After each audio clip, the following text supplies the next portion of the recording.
Bueno, buenas tardes a todos. En primer lugar, quiero agradecer a la Organización Médica Colegial el haberme invitado a participar en esta mesa y a coordinarla con tan prestigiosos colegas que nos acompañan.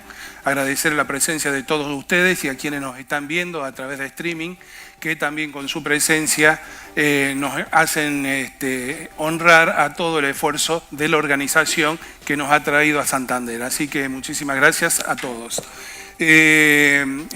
Quiero agradecer también al doctor Alberto Caldas, que se ha disculpado en este momento porque iba a participar de la mesa por problemas personales, no ha podido venir de Portugal, así que ha presentado sus excusas con anticipación. Nos acompañan la doctora María Teresa Donderis, doctora en medicina, especialista en biotecnología y en farmacoterapia, expresidente de la Comisión de Medicamentos de la Caja de Seguro Social de Panamá y excoordinadora de la Mesa de Abastecimiento de Medicamentos. También nos acompaña el doctor José Ramón Huerta, que es médico especialista en medicina familiar y comunitaria en Soria, es presidente del Colegio Oficial de Médicos de Soria, secretario general del Consejo de Médicos de Castilla y León y coordinador del área internacional del Consejo General de Colegios de Médicos de España. Tiene también un vasto currículum, no lo vamos a seguir enumerando porque nos vamos a quedar discutiendo. También nos acompaña Philippe Catalá, que ha sido presentado anteriormente, es también doctor en Medicina y Farmacia, licenciado en Ciencias Penales, entre otras distinciones académicas, y a lo largo de su carrera profesional ha publicado numerosos artículos. También ya ha sido presentado esta mañana. Continuamos con otra persona también muy reconocida por todos nosotros, muy querido, que es Juan José Rodríguez Sendín, es licenciado en Medicina y Cirugía por la Universidad de Salamanca y está especializado en Medicina Familiar y Comunitaria, vocal de la Comisión Central de Deontología y expresidente del Consejo General de Colegios Oficiales de Médicos. También con un vasto currículum y fundamentalmente con una gran experiencia también en lo que hace a políticas de medicamentos. La mesa que hoy nos convoca en realidad es un tema que en muchos Confemel, FIEM, lo venimos discutiendo a través de los años y prácticamente siempre es un tema que resurge porque yo creo que la importancia que ha tomado el medicamento y la tecnología médica en los últimos tiempos es un lugar preponderante en los presupuestos de los financiadores de salud. Y esto muchas veces, cuando hay un PBI que es inextensible, que es inelástico en la economía, muchas veces va en detrimento, al aumentar el gasto en medicamentos, en detrimento de lo que deberían ganar a veces los médicos. No está claro tampoco cuánto es lo que se gasta en investigación y desarrollo, porque nunca se ha transparentado totalmente esa situación. La idea es en este momento empezar a discutir estos temas, por lo tanto, vamos a invitarla a la doctora Teresa para que comience con la discusión. Sí, ante todo agradecer a la organización Confemel por la invitación al Colegio Médico de Panamá y en la cual estoy representándolos para hablar de este tema. Primero una generalidad de Panamá. Panamá tiene más de 4 millones de habitantes en una extensión de 75.500 kilómetros cuadrados, o sea, es pequeña. Tenemos dos sistemas de salud, sistema de salud privado y público, y en el público tenemos la seguridad social, la Caja de Seguro Social, que atiende el 80% de la población y el 20% restante por el Ministerio de Salud. Los presupuestos anuales de compra de medicamentos en la Caja de Seguro Social es variable, pero no es mucho lo que se modifica, alrededor de 280 millones de dólares por año. En el Ministerio de Salud, que compra medicamentos esenciales, compra como tal medicamentos generales en 50 millones por año, y el resto, ese presupuesto sí no lo tengo, en el Instituto Oncológico Nacional, y los hospitales de segundo y tercer nivel tienen sus propios presupuestos otorgados por el Estado. ¿Qué problemas tenemos en cuanto, sobre todo, disponibilidad de medicamentos? En estos últimos años tenemos problemas para adquirir, tanto a nivel público como privado, medicamentos de uso esencial en pediatría. muchos de los medicamentos vienen que prohíben el uso de menores de 3 o 5 años, lo cual ha sido una queja de la Sociedad de Pediatría, esas dificultades que se ha tenido en Panamá. No hay, como somos una población, según los laboratorios farmacéuticos, pequeña, no les interesa sacar un registro sanitario porque a veces nos dicen que gastan más en el registro que en lo que van a tener de ganancia. Lo mismo sucede con medicamentos para oftalmología, algunos básicos que en las guías clínicas dice que es primera línea o gold standard, tampoco se puede adquirir. O sea, hemos tenido entonces, y es aquí donde viene la novedad, la normativa. En el año 2010, mediante resolución del Ministerio de Salud, se establece una política nacional de medicamentos. Sin embargo, se implementó, pero muy poco.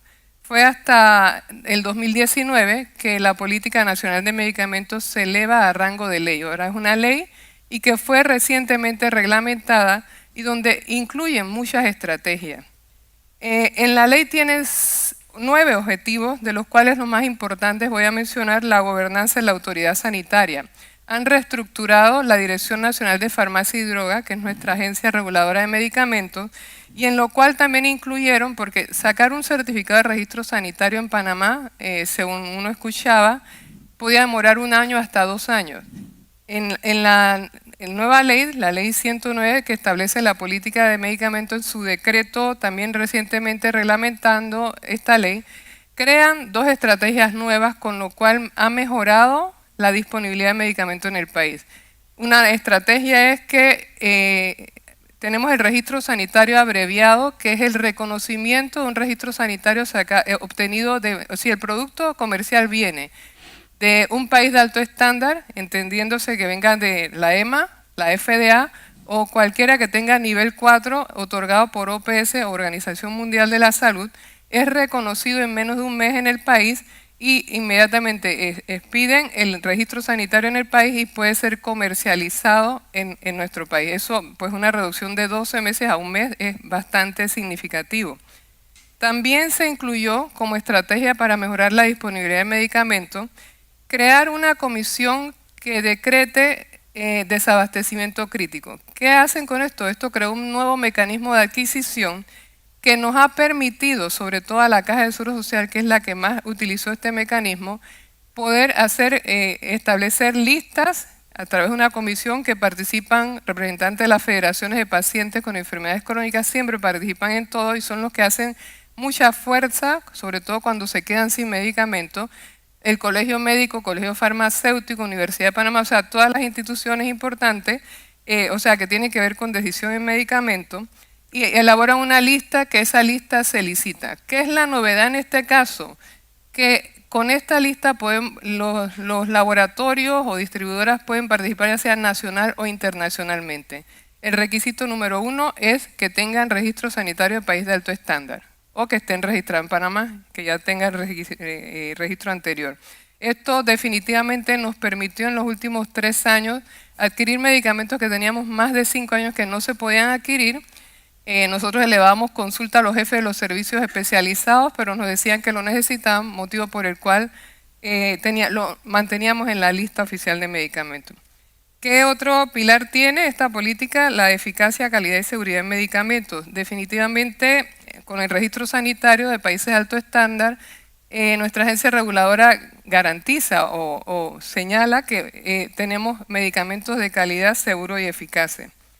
Adicionalmente, contamos para efectos de un uso racional de medicamentos y también para efectos del gasto con una lista oficial de medicamentos que es elaborada por la Comisión Nacional de Medicamentos, donde están todos los entes, representaciones, especialidades, que lo preside el Ministerio de Salud y con lo cual tenemos una lista única de uso para las instituciones públicas de salud para las compras. También contamos con una comisión que elabora las guías clínicas. Esto es con el fin de establecer un uso racional de medicamentos y que cada servicio especializado que la tiene que elaborar y firmarlo la mitad más uno de los especialistas que solicitan un medicamento para inclusión o exclusión, nos aseguran que esas son las guías que van a utilizar, con lo cual, además de un uso racional de medicamentos, creemos que también incide en la seguridad del paciente al estar utilizando medicamentos reconocidos y basados en evidencia científica para el mismo. Entre otros, tenemos producción de medicamentos, otro pilar Como sabemos, Panamá es uno de los países de la región que con los costos más altos en medicamentos. Mucho, y otra novedad que incluyó la ley es que, como sabemos que en Panamá los medicamentos están costosos y ha habido muchas mesas tratando de negociar con las farmacéuticas para bajar los costos, no ha sido posible. Nada más 2 estrategias se utilizó a través de un decreto ejecutivo. Negociaron con las farmacéuticas para bajar un 40% del precio de los medicamentos por un periodo determinado de 120 medicamentos de uso en enfermedades crónicas. Con esto mejoró la disponibilidad y el acceso. Y el otro sistema es que las farmacéuticas nos indican que de ser incluido en las listas podríamos obtener medicamentos más baratos. Sin embargo, no es así. ¿Qué otra estrategia incluyeron en la ley? Es que permiten que si yo tengo de uso un medicamento crónico, ya sea para diabetes, yo puedo ir a un país, a Colombia, que el medicamento se consigue mucho más barato. Otros viajan hasta España, Turquía, donde un medicamento puede costar hasta 600% más barato que lo venden en Panamá, ¿verdad? Entonces, esas han sido las estrategias que principalmente del 2010 a la fecha se han estado implementando. Seguimos teniendo desabastecimiento, probablemente a lo mejor por el gasto, no es suficiente para la población, hay mucha enfermedad crónica, y las guías tratando de orientar la prescripción médica y el uso racional. En ocasiones un medicamento de uso muy común para hipertensión se lleva de 280 millones a alrededor de 40 millones en un solo medicamento, con lo cual tenemos entonces que también hacer evaluaciones económicas para restablecer este desequilibrio. Esto así en general. Bueno, muchas gracias, Teresa. Ha dejado varios temas que yo creo que lo vamos a dejar para después para las preguntas y el debate. Que son muy interesantes en cuanto a cómo se puede reducir a veces los costos y cómo a veces la industria también nos tira un anzuelo muchas veces, que realmente a veces algunos caen y sin embargo ellos van por mucho más siempre, ¿no? José Ramón, no sé si quieres continuar. Sí, funciona, muchas gracias. Bueno, esta mesa es un poco en buena parte repetitiva de las que se han hecho en otros momentos. Empezamos a hablar en el FIEN de políticas de medicamentos en 2012 en Florianópolis, en Brasil, sobre el uso racional de medicamentos, políticas de medicamentos, evaluación económica de los medicamentos, medicamentos genéricos, agentes que intervienen sobre los medicamentos, políticas de regulación y financiación del medicamento y posición, un documento de posición y recomendaciones. Por lo menos 4 de los que estamos en esta mesa, excepto Filiz, estuvimos allí en Florianópolis, se hicieron documentos que he vuelto a releer y que me han parecido sumamente interesantes y que con algunas precisiones por las innovaciones que se están produciendo en el sector del medicamento mínimas, están totalmente de actualidad. Volvimos a hablar en el FIEN de Santiago de Compostela 2015, se hizo una declaración sobre política de medicamentos, sobre medicalización de la vida, sobre aspectos clínicos y sociales del medicamento. O sea, se volvió y se incidió y se hizo un documento en la declaración en buena parte relacionado con esto, que luego se volvió a repetir en Coimbra el año siguiente, en 2016, sobre la medicación de la vida y la política de medicamentos, que desarrolló el doctor Rodríguez Sendín, y posiciones y recomendaciones, en donde también Jorge Coronel destacó, que ha sido un poco el impulsor y el que ha venido también recordándonos durante este tiempo que habíamos dejado desde el 2016 olvidada un poco la política de medicamentos en estos foros antes de Confemel o de FIEN y ahora de Confemel. Yo buena parte de lo que quería decir he apuntado y bueno, también hay una serie de medidas en España sobre control del gasto, sobre la demanda y sobre la oferta, que son en muy buena parte coincidentes con lo de Panamá. Luego, esa parte la voy a obviar porque los problemas en realidad se repiten en todos los sitios. Es posible que los precios no. España es el tercer país de la Unión Europea con más gasto farmacéutico. Sin embargo, quizás los medicamentos normales son de los más baratos de Europa. Otra cosa es los medicamentos, por ejemplo, para la hepatitis C, los medicamentos en oncología, medicamentos especiales que están desajustando el gasto farmacéutico y que son el gran problema que tenemos en este momento en España y que en realidad son los que sientan un desafío a la sostenibilidad y mantenimiento del problema. Lo ha dicho Jorge al principio, buena parte del incremento del gasto farmacéutico que ha ido muy por encima incrementándose del resto del gasto sanitario, se está comiendo esa parte de la tarta comprimiendo al resto de porciones. Por ejemplo, la de las retribuciones de los sanitarios y todo esto. O sea, el desarrollo un poco descontrolado del medicamento que luego se vuelve a controlar con las medidas que ya llevamos 15 años que se han ido aplicando poco a poco sobre la oferta y sobre la demanda y que han sido bastante eficaces y que en donde el médico ha tenido un papel importante y sigue teniéndolo, el papel importante, ya incidiré sobre esto. Se habla de consumo excesivo de medicamentos, pero hay dudas, igual que se han hecho estudios en Europa profundos si el medicamento es un producto de lujo o es algo un medicamento absolutamente necesario y de primera necesidad. Después de estudios económicos muy avanzados, está claro que es un producto de primera necesidad y no tiene nada que ver con el lujo en ningún caso. Pero el consumo excesivo de medicamentos, entre comillas, pues puede tener consecuencias económicas, sociales, sanitarias. Hay que tener en cuenta también por ejemplo, los efectos adversos que producen los medicamentos. Se dice que el 12% de los ingresos hospitalarios son por efectos adversos sobre el medicamento. Bueno, hubo un estudio ya a finales de los 90, estudio americano, Stuarro y Suman, que hablaba de una cantidad de efectos y hasta en Estados Unidos de 98.000 muertos por efectos adversos sobre medicamentos y todo esto. Quizá está exagerado, pero que sí, también está en general infravalorado el riesgo del medicamento y del uso indiscriminado.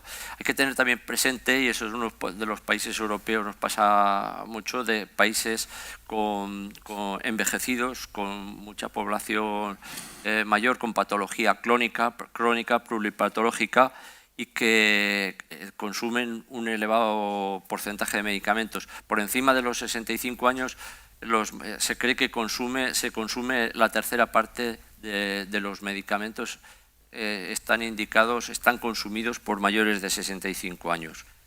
Y aparte de medicamentos de alto impacto económico y sanitario, de los que ya hemos hablado, y con amenazas sobre el gasto sanitario global debido a estos costes. España gasta en el gasto sanitario público 92.810 millones. Datos del 2022, no se han publicado todavía los del 2023, que es el 7,7% del PIB, y que son 1.731 euros por habitante. El 7,7% del PIB, estaba hablando de gasto sanitario público. Unido el privado está en torno próximo al 10% del PIB en estos momentos, lo que gasta España. Frente a esto está Suecia, el país que más gasta de Europa, que gasta en el gasto sanitario público el 9,6% de su PIB, con 4.994 euros por habitante, más del doble, casi el triple. Alemania está en 4.500 euros por habitante. Nosotros estamos en la zona media, pero un poco baja de la Unión Europea. Pero hay diferencias, o sea, es que casi el triple lo que gasta Suecia en gasto sanitario, no por medicamentos. El gasto sanitario en farmacia, tenía para unas diapositivas, el gasto sanitario público en 2022 en España fue de 12.989 millones de euros, el 15,4% del gasto sanitario, con un incremento respecto al año anterior del 5,5%. La mayoría se gasta en hospitales, es el 37,7%, el 17% en atención primaria, y una parte del gasto sanitario la paga el usuario, que es la parte que le toca, y es el 22%.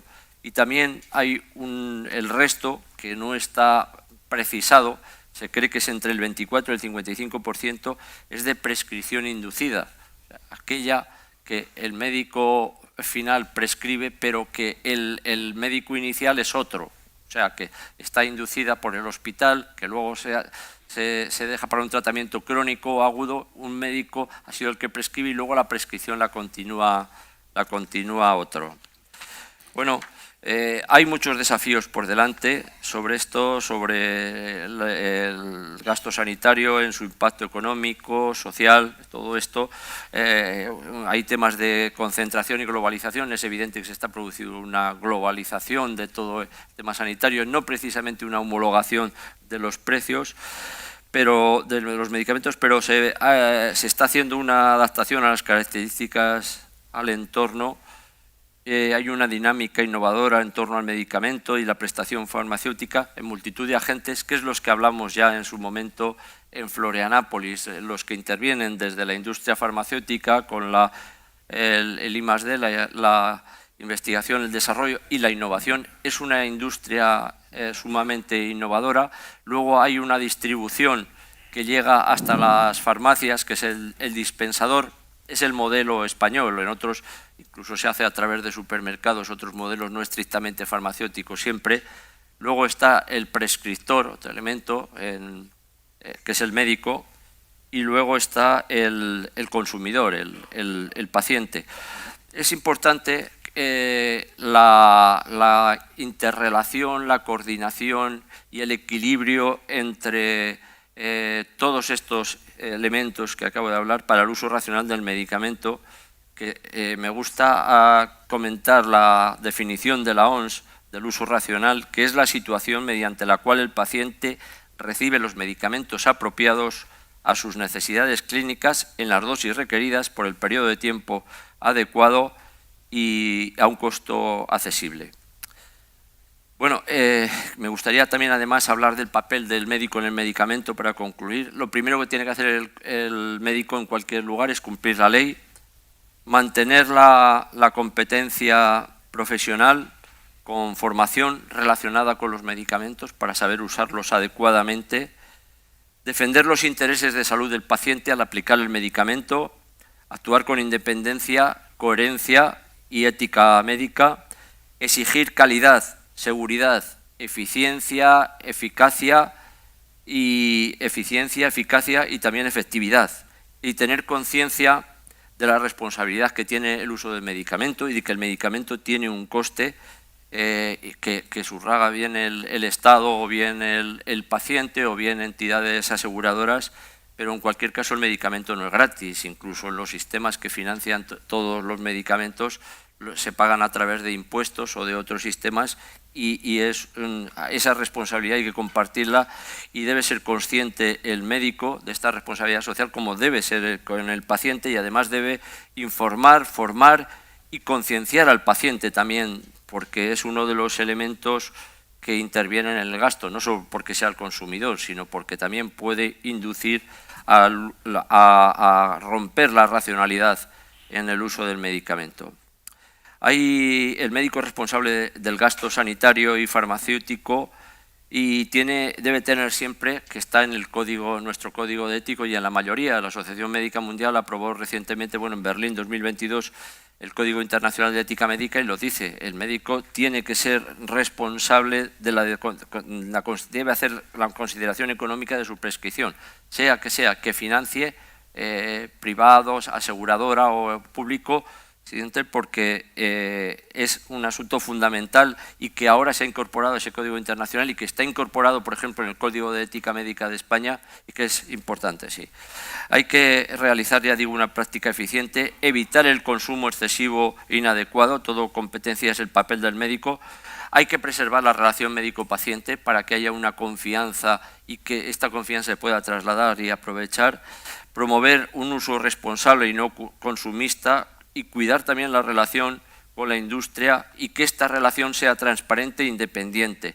Creo que Philippe nos va a hablar algo de esto, y yo cuando me lo comentó, me pareció ejemplar, que no creo que haya nadie en el mundo la regulación que tiene la Orden Médica de Francia, y que yo creo que es un camino que debemos de seguir todo. También un papel del médico es filtrar la información que le pasa a la industria con criterios científicos, y también económicos, sociales, éticos, profesionales, colaborar con el farmacéutico, comprometerse con el financiador, el Estado, la aseguradora o quien sea, y en la aprobación de nuevos medicamentos, esto debe garantizarse que representan alternativas eficaces y seguras, evitando incluir nuevos fármacos que no hayan demostrado estas cualidades y que hayan demostrado mayores beneficios que los previos. No se puede admitir nuevos medicamentos que supongan el desajuste en el gasto. En resumen, hay que promover el uso racional y adecuado del medicamento, eficiente, equitativo y justo. Y una reflexión final que tenía aquí anotada es: el crecimiento del gasto farmacéutico ha sido muy superior en general a otras partidas del gasto sanitario, lo cual es un desafío y una amenaza para el sistema sanitario. Debemos promover medidas de racionalización, priorización y contención del gasto sanitario para asegurar la sostenibilidad de nuestros sistemas de salud. Finalmente, debemos tener en cuenta que el desarrollo e innovación de fármacos de alto costo supone generalmente un avance clínico y terapéutico que no siempre tiene correspondencia económica y social. Nada más. Gracias. Muchas gracias, José Ramón. Bueno, la verdad que ha sido todo tan rápido y hay tantos temas que para el debate que va a ser muy interesante, yo creo, cuando hagamos todas las preguntas. Filip, te cedo la palabra y vamos a terminar más lungo. Sí, muchas gracias y lo siento por el español una vez más. Y todo es escrito aquí si necesito que escribir. Voy a presentar el sistema francés de regulación de las relaciones entre los médicos, estudiantes en medicina y la industria farmacéutica. ¿Y por qué voy a hacer esto? Porque en Europa, por lo que de ustedes que saben, hay un contexto ahora de revisión de la reglamentación europea sobre medicamentos y esperamos una ley que se llama una ley de transparencia, una regulación europea, y me ha parecido en esta circunstancia interesante para ustedes de presentar lo que hacemos en Francia desde más de 30 años ahora. Desde 30 años, pueden ver, es una ley de 1993 que introdujo este sistema de regulación de las prestaciones con el objetivo de hacer más éticas las relaciones sí, lo siento, porque vale, la segunda y la tercera, sí. Una ley de 1993 de este sistema con objetivo de hacer más éticas las relaciones entre los industriales y los profesionales sanitarios. Es una ley, es el gobierno.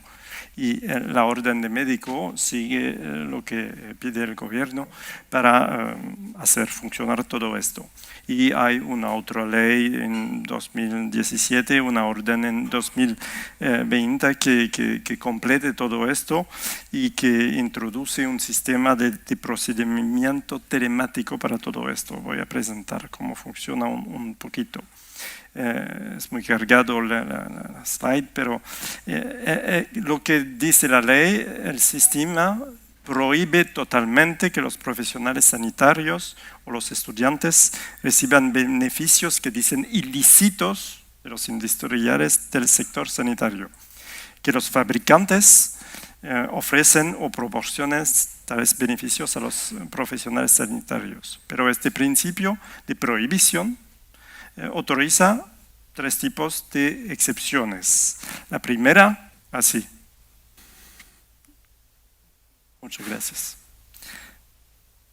No, 3 tipos de excepciones. Remuneración, una compensación o gastos de bolsillo por investigación, desarrollo de la investigación, consultoría, prestación de servicio, siempre que la remuneración sea proporcional al servicio prestado y que la compensación o los gastos no superen los costes realmente soportados por los interesados.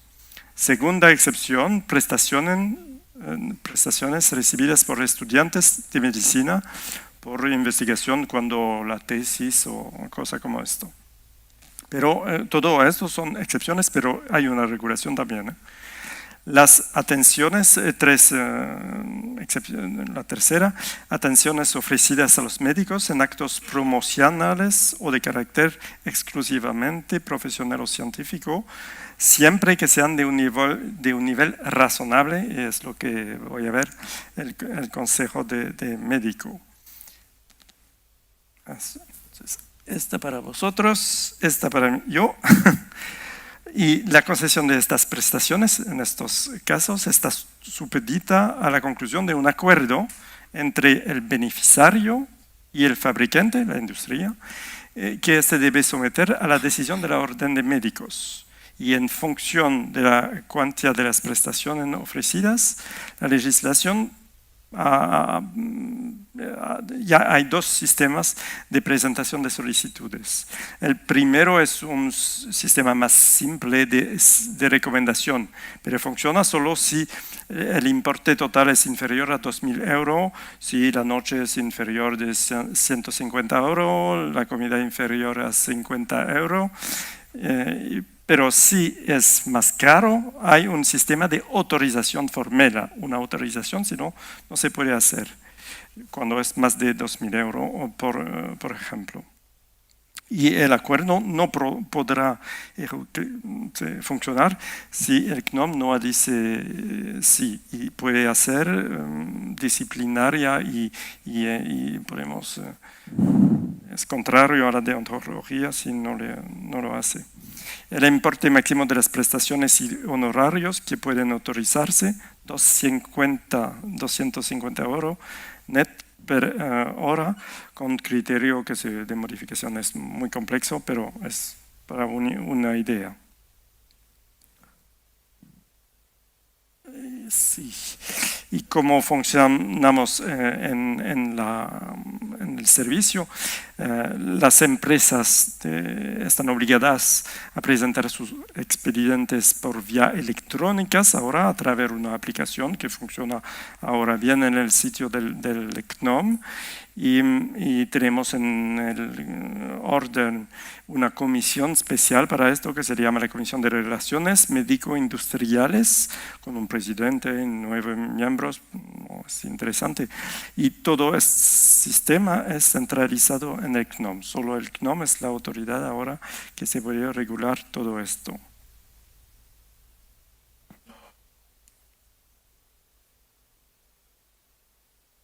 Y nosotros vemos los contratos y nos pronunciamos sobre la deontología medical, es proporcional o no. Y cuando hay un contrato de la industria con un médico, las informaciones están ahora públicas, porque las informaciones que se ponen en el sistema de la orden se van a Internet. Se puede ver ahora en Internet cuando yo recibo de Sanofi o de todas las cosas, si recibo dinero. Y vale, es como funciona. Puedo bueno, si hay pregunta. La verdad que muchas gracias, Philippe. Muy interesante el trabajo que se viene realizando. Yo creo que, bueno, a modo de ejemplo, sobre todo en Latinoamérica, que es tan difícil a veces el control y la relación entre la industria farmacéutica y los profesionales médicos, muchas veces es muy asidua y bueno, no hay estos controles ni esta transparencia. Entonces, ayudaría mucho a veces en el control, a veces tanto del gasto como del uso racional del medicamento, que es lo que deberíamos proponer. Vamos a pasar a Juan José Rodríguez Sendín, que también tiene una amplia experiencia en el trabajo de medicamentos y en el acceso justo a medicamentos, que nos envía siempre boletines muy interesantes y que aclaran muchas cosas y también un paso adelante en muchas acciones. Así que, Juan José, cuando quieras. Bueno, buenas tardes y muchísimas gracias por la invitación. Para hablar de esto, que es verdad que llevamos años hablando mucho, tanto como lo poco que avanzamos en esta historia, ¿no? Yo pienso que vamos a peor clarísimamente y es lo que quería de alguna manera explicaros, ¿no? Los médicos tenemos la oportunidad y el privilegio para mí de ser sensores y motores sociales a la par. Nos damos cuenta de lo que ocurre, de los cambios que se producen en la sociedad, pero con nuestro trabajo y nuestras acciones también somos motores sociales, incluso motores económicos. El rendimiento de nuestras poblaciones no tiene nada que ver con unas expectativas de vida como las que tenemos hoy y con unas recuperaciones de los pacientes como las que tenemos hoy que las que teníamos hace unos años. Y esto depende de muchas cosas. Hoy también observamos desde esa perspectiva la voluntad indestructible del neoliberalismo actual, del que forma parte privilegiada la industria farmacéutica, por privatizar la atención a la salud y sacar rentabilidad del sufrimiento humano. Es descarado. ¿Qué quiere eso decir? Bueno, alguien se ha dado cuenta, y como la moral no funciona, alguien se ha dado cuenta que el sufrimiento humano y la vida es la palanca más potente por la cual podemos extraer todo. Es aquello que se decían los bandoleros en Andalucía, la bolsa o la vida, ¿sabéis? Me das la bolsa o te pego 2 tiros. Bien, esto es así a nivel global. ¿Por qué es así a nivel global? Si os fijamos, y es fácil demostrar, hoy por hoy las grandes industrias farmacéuticas, las grandes aseguradoras a nivel mundial, los dueños reales son los mismos fondos de inversiones. Y esto se puede constatar, es muy fácil. Cogéis a uno, el que queráis, BlackRock, por ejemplo, y veis quiénes son los dueños reales de esas grandes farmacéuticas, de los bancos también. Ayer se hablaba del Sabadell, que si lo absorbía o no el BBVA, y el 53% pertenece a fondos de inversión. Es decir, todo lo que se supone las grandes corporaciones está en manos de los fondos de inversiones, que como sabéis no tienen ni Dios, ni patria, ni rey. Esto hay que tenerlo en cuenta. Pero es que además el incremento que se produce como consecuencia de esa absorción masiva de dinero por explotando el sufrimiento genera un incremento extraordinario de inequidad social. Porque al hacer incapaz por los precios que ponen que la gente acceda a los medicamentos que necesita, automáticamente se producen 2 fenómenos. Uno, se quitan recursos de los sistemas públicos de salud, con lo cual la gente que puede, si no es bien atendida, se va fuera, se va a la privada. Y 2, se aumenta progresivamente la insostenibilidad de los sistemas. De forma que la capacidad de los sistemas disminuye, el pobre se queda dentro, los ricos se van fuera, pero evidentemente la pérdida de cohesión social aumenta día a día. Y esto no es, aunque algunos digan público contra privado, no, esto es neoliberalismo contra salud. Bien, ¿esto cómo se ha producido? Pues se ha producido de una manera muy clara. El incremento del gasto sanitario de forma gratuita por 2 razones. Una, por el incremento del consumo de unidades. El consumo de unidades nosotros lo hemos cifrado, y no puedo exponerlo aquí porque no hay tiempo, por encima del 30% está sobrando en países desarrollados, que estamos consumiendo el 30% más de lo que precisaríamos. Sin embargo, en los países paradójicos, los países no desarrollados se mueren sin medicamentos por falta de acceso a los mismos. Esto es la paradoja, ¿no? Este gasto sanitario sin control está ahogando a los sistemas públicos de los países desarrollados y hace insostenibles los servicios públicos. De forma que el carro va delante de los bueyes. Los bueyes no pueden tirar de un carro porque van empujando detrás del carro, que cada día se llena más. La gente puede salir, como ha ocurrido en España, si la oferta de los servicios sanitarios públicos no corresponde con sus expectativas como consecuencia de la reducción de las inversiones en material, en tecnología y en personal, se van a los servicios públicos. Que curiosamente los servicios privados, no pagan medicamentos. Solamente sirven atención sanitaria. Los medicamentos los sigue pagando el Estado cuando puede, con aquellos que registran. Esto es paradójico, ¿no? Bien, ¿de dónde viene esta fiesta, no? Esto viene de la introducción por parte de los de siempre, de vuestros hermanos del norte, de las patentes allá hace 20 años aproximadamente. Esto fue el retroceso social más extraordinario que se produjo, con la gran disculpa de que con esto salvaba la innovación, que es una gran falacia. Pagamos lo mismo 2 o 3 veces, y lo explico. Pagamos lo mismo porque la mayor parte de la innovación primaria se hace en los sistemas públicos. Se hace en los hospitales públicos, en los servicios públicos, etc. Pero claro, como esto está montado de tal manera que por la ley de los medicamentos, el medicamento no se puede desarrollar y menos comercializar hasta el final, porque no puede un servicio público, aunque lo investigue, hacerlo, que esto es la gran falacia también. Pues ¿qué ocurre? Pagamos primero por mantener esos servicios que hacen la investigación básica. Pero luego resulta que como lo compran las moléculas, las grandes farmacéuticas, lo volvemos a pagar y al precio que quieren, como consecuencia de la protección que tienen de las patentes durante 20 años. Es una fiesta fantásticamente montada. Fantásticamente montada. Pero esto es así. nos guste o no nos guste, porque de alguna manera, de forma activa o pasiva, lo siento, pero los profesionales tenemos algo y mucho que ver en esta historia.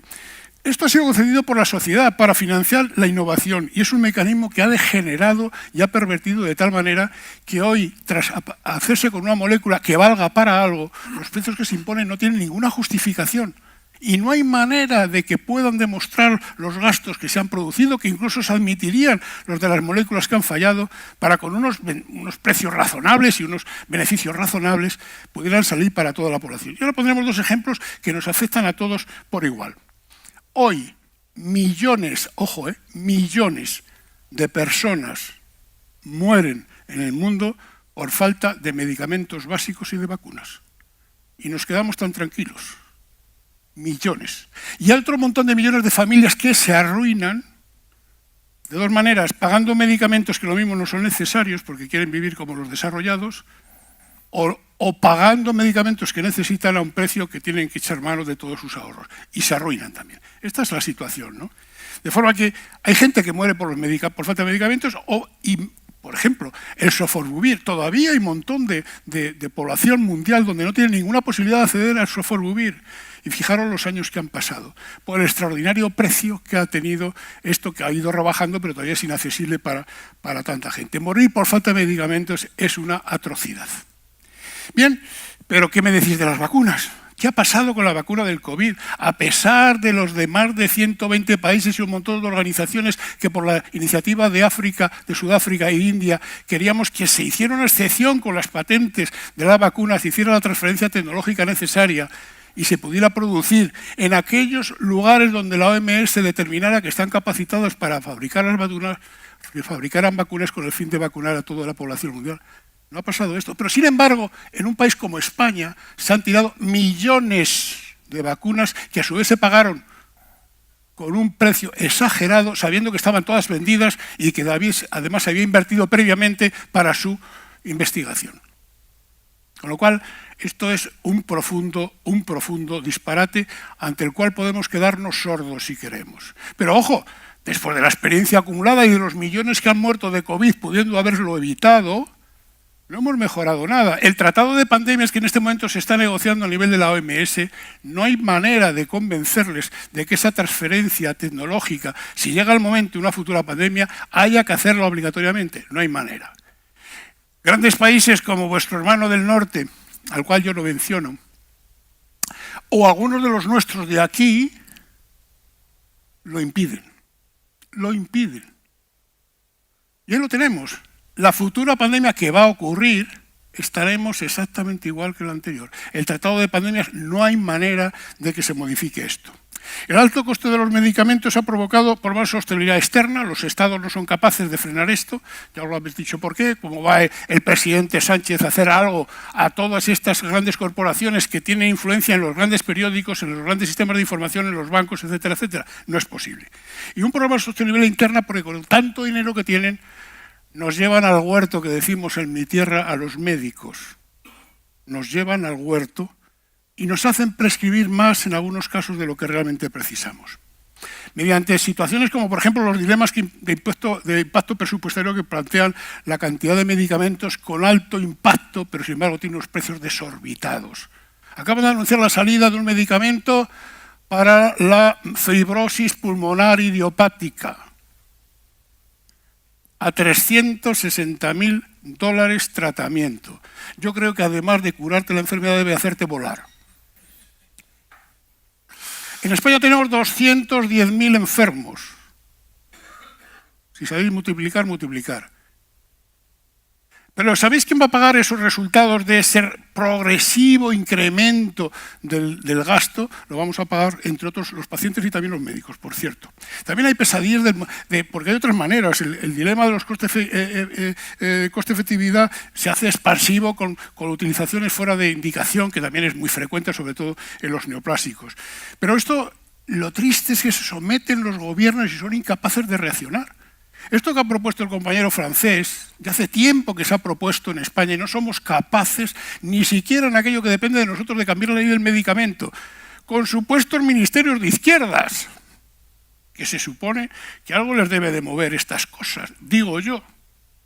No ha habido manera. Es más, salió una propuesta de cambio de la ley de medicamentos y se volvió a meter, lógicamente, en el cajón. Si no, se perenniza con medicamentos que deberían pasar automáticamente a genéricos para seguir disfrutando de la patente por cambios absolutamente de la farmacodinámica que no tienen muchas veces absolutamente nada que ver. Está muy limitada la capacidad de los gobiernos y para mí la única esperanza es que, además de la concienciación de los profesionales, si no somos tontos al servicio de ellos, se movilice la gente. Si la gente no lo entiende esto y que sea ella la que se está perjudicando porque se está deteriorando también de rebote los recursos que se dedican a su asistencia, habrá poco que hacer. Pero por otro lado, la investigación. Fijaros con la investigación. La investigación es una obligación moral que tenemos los médicos.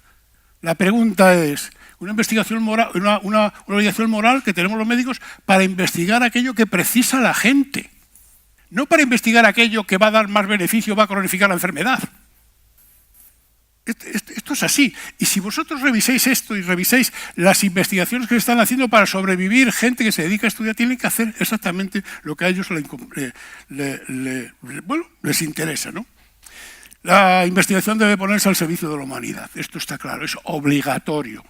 La pregunta es, ¿para qué hemos estudiado medicina los médicos? ¿Para quién trabajamos los médicos? Sin embargo, la innovación con el apoyo de las publicaciones científicas fraudulentas, porque la pregunta es ahora, ¿qué publicación científica queda libre de pecado? Es escandaloso. Se han convertido en el mecanismo más perverso que hay de extraer dinero público a los bolsillos privados que existen, con frecuencia a cambio de nada o con altos riesgos en otras ocasiones. De forma que ya termino. Lo que está ocurriendo es que la economía del mercado, sin regulación, que antes no se atrevía a intervenir sobre los riesgos de la salud, tanto la concentración máxima de rentas de capital y propiedad privada amenazan claramente la economía social, la justicia distributiva y, ojo, porque sí que puede acabar afectando la convivencia en la que se asienta la democracia en nuestros países. A mí me preocupa extraordinariamente. Cuanto más estudio esto, más me preocupa. Yo no sé hasta dónde llegará mi capacidad de preocupación. Muchas gracias.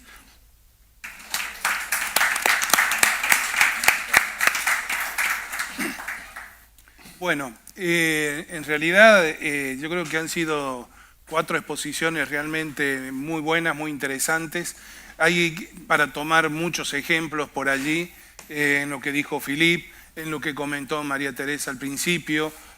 Nos hizo un raconto de todo lo que habíamos ya hablado y venimos hablando con José Ramón. Y bueno, y Juan José habló de lo que es la industria y la investigación, temas muy duros y que están muy candentes y que muchas veces nosotros también lo venimos proponiendo de tenerlo en la discusión, porque sabemos que muchas veces se disfrazan de investigaciones médicas y simplemente inducen, incluso poniendo en riesgo a la población que se la está investigando. Entonces, hasta eso nosotros tenemos que tener cuidado. Yo creo que un tema fundamental es que nuestras instituciones volvamos a reeducar a los profesionales, a nuestros colegas en el uso racional, en los formularios terapéuticos. Como bien dijo María Teresa, que uno tiene que tener un listado de medicamentos por lo menos básicos para lo que son las enfermedades más comunes de la población en la cual nosotros nos desenvolvemos. La industria no está interesada sin lugar a dudas ni en la malaria, ni en los que padecen, ni las enfermedades que padecen millones de personas, sino en las que son tratamientos con moléculas nuevas de alto costo y que simplemente sirven para desfinanciar a los sistemas a costa de los ingresos de los profesionales. Yo siempre en mi país digo, nuestra peor enemiga, muchachos y chicas, es esta lapicera. Si nosotros controlamos la lapicera con lo que recetamos y prescribimos, podemos a lo mejor mejorar el día de mañana y en el futuro nuestros ingresos. Eso es lo que generalmente a veces los despierta un poco y lo hace un poco más crítico en el momento de prescribir. Bueno, yo creo que no me presenté. Mi nombre es Jorge Coronel, soy presidente de la Confederación Médica de la República Argentina. Yo hago terapia intensiva, soy especialista en terapia intensiva y tengo una maestría en economía de la salud y fui presidente en mi organización durante 15 años de la Comisión de Uso Racional de Medicamentos. Nosotros en la institución nuestra tenemos un formulario terapéutico nacional que lo adoptan Obras Sociales y el Ministerio de Salud, está avalado por la OMS y muchas veces nos regimos con una comisión de medicamentos que, como bien dijo Philippe, están ellos todos firmando un convenio en donde están libres de cualquier presión de la industria farmacéutica. Y eso está comprobado y lo ponen ellos y lo ponemos nosotros en la transparencia, lo cual el valor que tiene ese formulario terapéutico que tenemos en nuestra confederación lo valoran muchas instituciones y a veces los mismos médicos por ahí lo ven como que es restrictivo, pero no es restrictivo, simplemente poner lo más efectivo a disposición de los médicos. Dejo abierto el debate para las preguntas. Sí, doctor.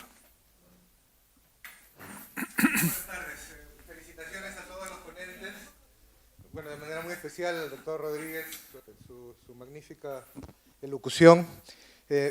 En términos de qué es lo que esperamos de Confemel y de los colegios o las organizaciones que lo conforman, claramente identifico dos líneas de acción. Primero, las exigencias desde la profesión médica hacia los gobiernos y hacia los actores involucrados. La calidad de los medicamentos es un gran reto, un desafío, particularmente en Perú.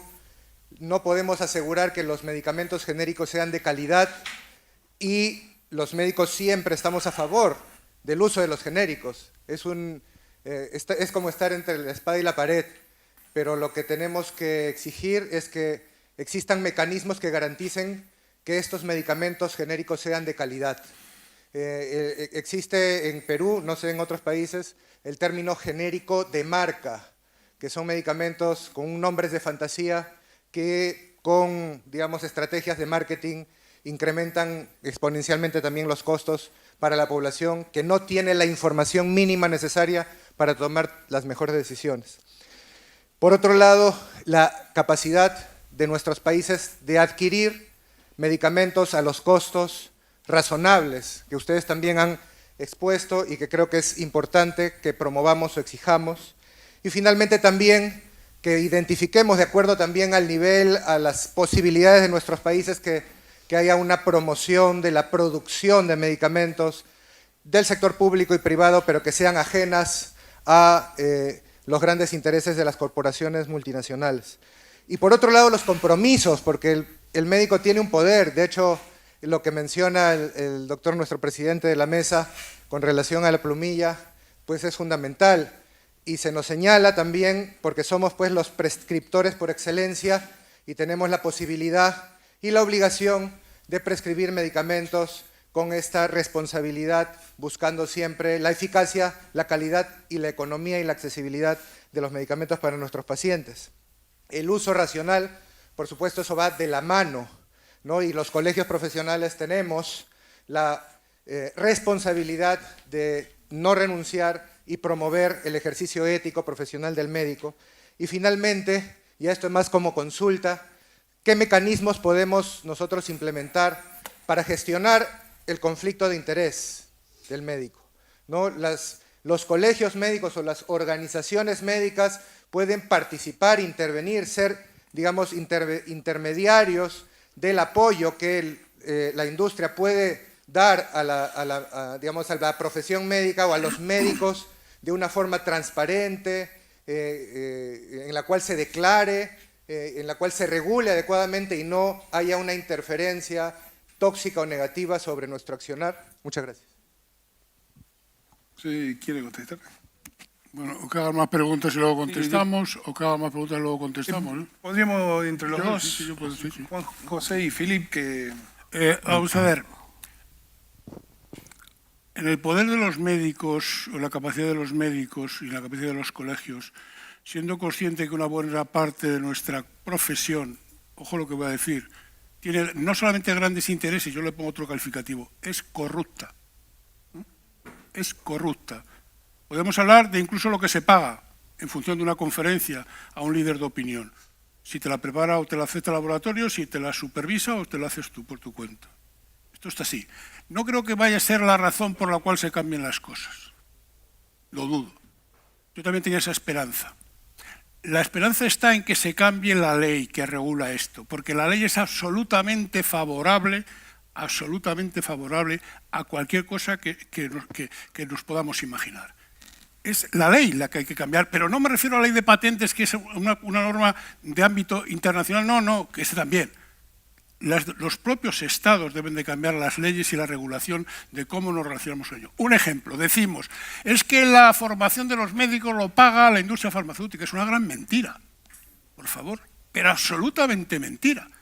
Lo que gasta la industria farmacéutica dice marketing, que suena muy bien, pues suena en inglés y suena bien, en propaganda, se lo desgrava íntegramente de sus beneficios al final para pagar al fisco. ¿Me explico? Por cierto, si nosotros vamos a un congreso y venimos aquí y nos pagamos este congreso, no nos desgravamos nada, al menos en España, ¿vale? Entonces, ellos se lo desgravan íntegro, luego lo paga el medicamento. Pero es más, las horas que empleamos habitualmente en el sistema público, o bien para recibirlos, o bien para atender las compras, también lo paga el sistema público. Luego lo paga el medicamento. La investigación, estamos en la misma. Claro que la investigación la paga, pero para que te compre la molécula que tú vas a investigar sobre lo que yo te diga que tienes que investigar, tienes que hacer primero lo que yo te diga e investigar en lo que yo te diga. Y cuando la tengas investigada, como no la puedes llevar hasta el final, por ejemplo, un buen ejemplo son los CAR-T, que es algo extraordinario, que no es un medicamento, son procedimientos y lo han convertido en medicamento, tienes que pasar por mi roca caudina. Solución. Esto no se soluciona más que con el cambio de la ley. Y si la población no toma conciencia de esto, nosotros no creemos que podamos hacer nada. Claro que podemos tomar normas, las tenemos en el código deontológico, pero bueno, podemos cantar el Asturias Patria Querida, que todo eso ahora también, y lo mismo nos sale algo. Esta es la realidad. Y no nos vamos a engañar entre nosotros. Yo es algo que odio. Luego que cada uno haga lo que quiera, pero no nos vamos a engañar. Filipe. Sí, quiero solo decir una cosa. No es una guerra contra la industria farmacéutica. Necesitamos industria para la recerca, pero es una exigencia de transparencia, porque la gente y los doctores y el público sabe lo que pasa. Tenemos escándalos sanitarios en todos los países y si no regulamos esto es lo que puede pasar. Pues yo quisiera, la pregunta era, en realidad, ¿qué podemos hacer los colegios? Y está claro, lo ha dicho usted, parte, transparencia y registro, pero normas legales y éticas o deontológicas. Las legales y deontológicas las tiene recogidas Francia. Si hiciéramos lo mismo, incluida la transparencia, porque se publican todos los contratos que tienen esto con la industria farmacéutica, entonces eso es transparencia, y con esa publicidad, esa accesibilidad pública, realmente se queda muy comprometida la figura del médico si atraviesa esa línea roja. Lo que pasa es que hacer eso es bastante complejo, pero medidas legales y medidas deontológicas. Sí. No, lo que quería preguntar es la opinión de la mesa sobre la fabricación pública de medicamentos, que el Estado tome esta responsabilidad, que son muy pocos o casi ningún país que lo hace. Nosotros en este momento en España hay como 600 medicamentos en desabastecimiento. En este momento, Estas cosas, o estás en ello o no te enteras. Sin embargo, es paradójico que siendo el sistema público, con casi 95.000 millones al año de gasto, el primer comprador de medicamentos en España, yo estoy hablando de España, pero tomar nota a los demás porque sería comparable, resulta que no tenemos ni la más mínima posibilidad de fabricar un solo genérico. Incluso genéricos cuyo, molécula original solamente la fabrican en China. No lo mencioné. Le hace ibuprofeno, por ejemplo, o paracetamol. Esto es ridículo. De verdad que es un ataque a la inteligencia. O sea, España, siendo ella el sistema público, con esa inversión, el mayor pagador de la industria farmacéutica, no tiene ni la más mínima capacidad de sacar una de sus moléculas que investigamos adelante, salvo que tenga como ocurre en Francia, que tiene algún laboratorio que colaboración público-privada que por lo menos lo puede llevar hasta el final. Nosotros no. Todo tiene que ser por medio del intermediario final que te pone el precio que quiera. Entonces, claro que hay posibilidad. Ahora hay esa propuesta, ya veremos a ver si se atreve el Ministerio a sacarla adelante. Estoy convencido que no, vamos, que no la saca. Que es hacer para cierto tipo de medicamentos, al menos los genéricos, que no tengamos desabastecimiento de genéricos, podamos al menos envasarlos, ¿no? Y no te digo más que canalizarlos hasta el final, nuestras propias moléculas que sean de uso preferente, porque solamente las queramos hacer nosotros, que hay moléculas que no se quieren investigar porque no interesan. Entonces, al menos sacar esas, ¿no? Es espectacular, la verdad que sí. Discúlpame, María Teresa quería agregar algo a la pregunta que hiciste. Sí, gracias. Uno de las estrategias objetivos de nuestra política es la producción de medicamentos a nivel local. Y en la reglamentación crearon, primero que nada, una comisión de fomento de la industria local donde está el Ministerio de Comercio, el Ministerio de Economía y Finanzas, las dos instituciones, Ministerio de Salud y Caja de Seguro Social, Colegio Nacional Médico y Farmacéutico y otros. Todo esto se establece que también se va a elaborar mecanismos de financiación a la industria local y sacar una lista, porque ahorita mismo ellos producen alrededor de 35 productos. Pero pasa algo interesante, como les dije, el costo de los medicamentos es alto. Cuando ellos participan en las licitaciones públicas, como nuestra ley dice que después que cumplan con todos los requisitos técnicos, al más bajo precio. Usualmente la producción local es muy alta, el precio es muy alto por la mano de obra más cara. Entonces se está estableciendo de crear incentivos, de que el Estado ponga un capital base, que se ha hablado de alrededor de 10 millones de dólares, favorecer el acceso a tecnología para que por lo menos puedan producir localmente de síntesis química, porque no tenemos tecnología para biológicos ni biotecnológicos. Con eso, sobre todo medicamentos, como les decía, creo que la nitroglicerina es uno que tenemos años que no lo podemos conseguir, ni en los países vecinos. Sin embargo, los cardiólogos nos dicen, lo necesitamos. Está en la lista, pero no se adquiere. Y otros medicamentos como eso. Medicamentos anestésicos para las cirugías de ojos. Se tuvo que parar porque no había en todo el país, ni a nivel privado ni público. No hay interés en traerlos. O sea, medicamentos básicos que necesitamos para tener una gran población. Doctor Mazzucolo.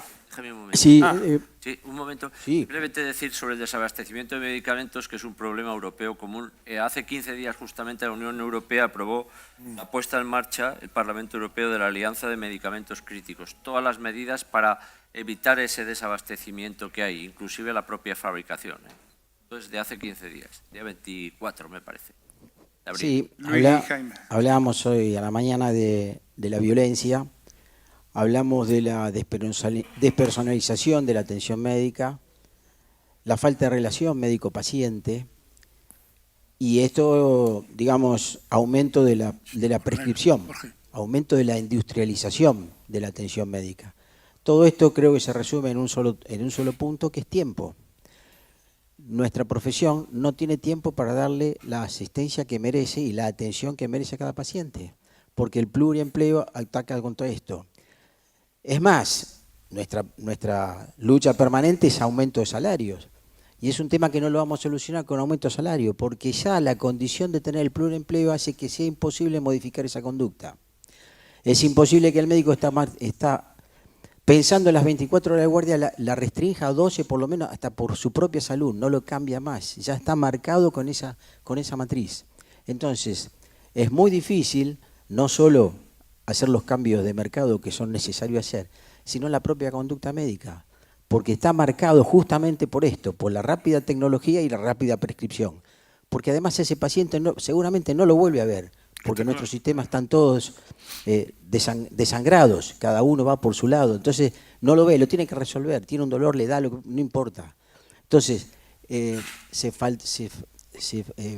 se eliminan los pasos elementales de la consulta. La semiología no existe, entonces hay que recurrir a la tecnología o al medicamento y se soluciona el tema. Va a ser muy difícil modificar esta conducta que está hecha, impresa en el actuar médico permanentemente. No es ya solo un tema salario, que es gravísimo, sino es la matriz que nos han puesto y que es muy difícil modificarla. Totalmente de acuerdo.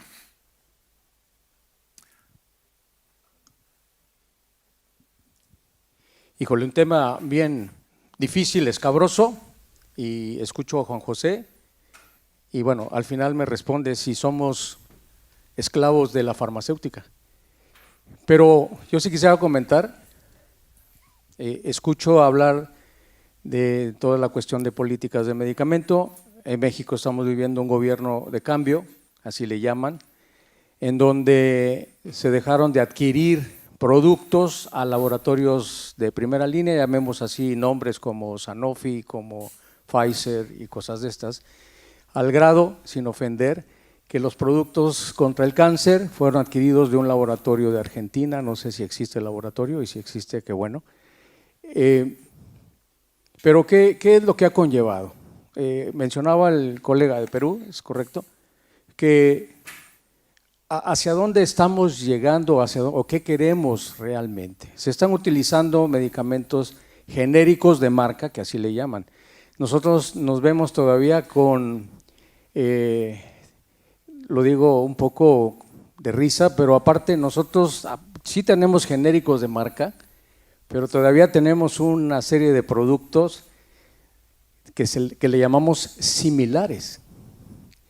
Y es una empresa de una persona adinerada que puso farmacias en donde, creo que ya está por Latinoamérica, no sé si en Perú, se llama el Dr. Simi, es un muchacho, un señor gordito que baila en la entrada de las farmacias y con un precio de un 60% menos de un precio de un genérico.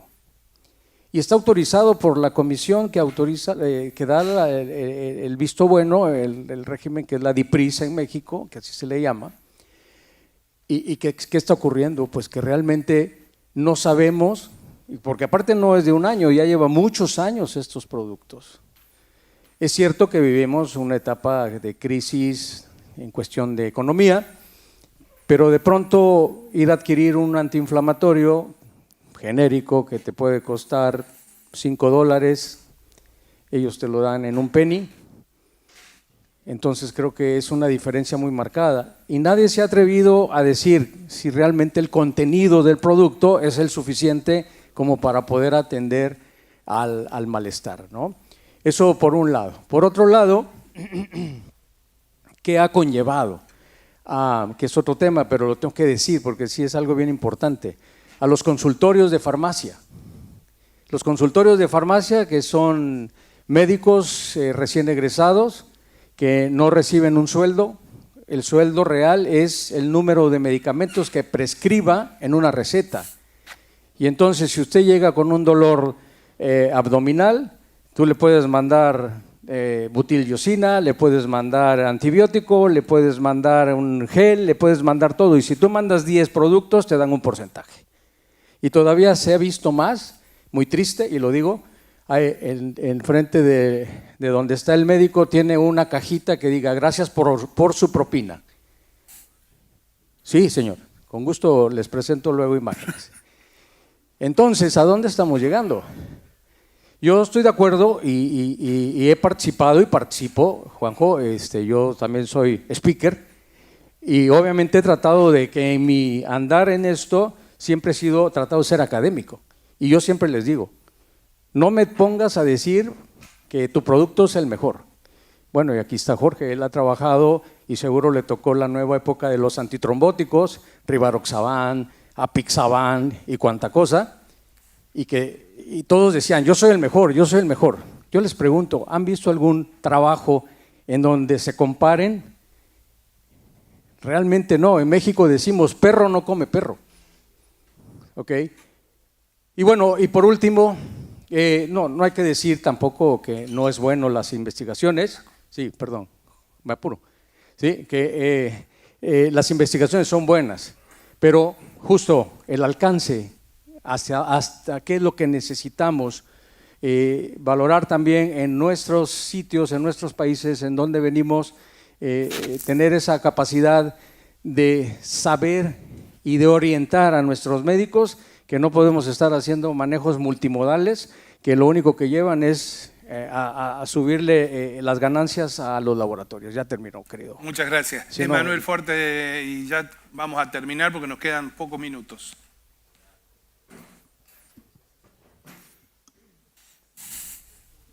Olá, boa tarde. É para, em breves palavras, dizer como funciona no Brasil. O Brasil tem alguns laboratórios que produzem alguns produtos farmacêuticos, vacinas.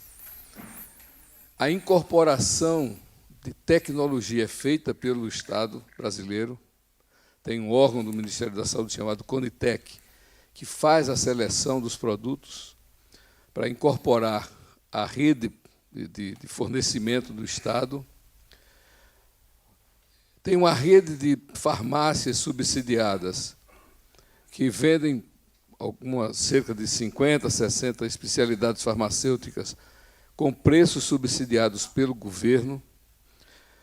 Mas o grande problema que nós enfrentamos é que reclamamos das pesquisas feitas pela iniciativa privada. E os governos não investem um centavo. As universidades estão aí, com as suas linhas de pesquisa, destinando fortunas para fazer pesquisas de cunho social, de conflitos entre produção e serviço, mas não se volta para a pesquisa de remédios, de insumos primários. Então, uma crítica que nós precisamos fazer é porque nós não nos queixamos, reclamamos dos governos que não investem naquilo que os laboratórios não têm interesse. Isso é fundamental. Muchas gracias, Emanuel. Bueno, doctora, muy breve y una pregunta cortita porque no tenemos más tiempo, por favor. Bueno, a la mesa. Cortito nomás, porque hay un punto que capaz también no lo hemos tocado, y es la parte, bueno, en Perú, soy de Perú, y estamos nosotros, no solamente del paciente, el efecto, la receta, sino que también nos enfrentamos a lo que es la automedicación. Pacientes que inician a veces una polifarmacia y que llegan a nuestros establecimientos donde ya nos dicen, esta receta yo ya la probé y no pasó nada. Entonces, finalmente, el gasto de bolsillo que hace nuestro paciente inicial se siente defraudado con nuestro sistema que le oferta el medicamento genérico, ¿no? Y al cual, por la idiosincrasia del paciente, por el costo que es bajo, dice, esto no me va a hacer bien.